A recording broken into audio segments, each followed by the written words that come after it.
Like, followers, view পাওয়ার জন্য নিজের ছোট্ট বোনটাকে টিকটকে ইউজ করতেছো।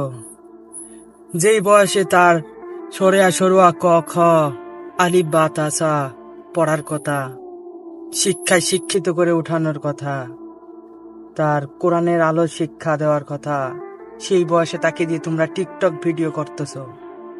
কে বড় হলে আর তোমার কাছ থেকে কি শিখবে? সে বড় হলে আশা করছি আর তোমাদের কাছ থেকে ভালো কিছু সে শিখতে পারবে না। যেই বয়সে তার লেখাপড়ার করার কথা, সেই বয়সে তাকে দিয়ে তোমরা টিকটক ভিডিও বানিয়ে টিকটকে আপলোড করতেছো। এইসব ভাইরাই বোনদেরকে খারাপ পথে নিয়ে যেতে সাহায্য করে। এখনো সময় আছে ভাই, এই ছোট্ট শিশুটাকে টিকটকের জগৎ থেকে বের করে নিয়ে যাও আর তাকে লেখাপড়ায় কোরআনের শিক্ষায় শিক্ষিত করে তোলো। তোমাদেরকে হেদায়েত দান করুক।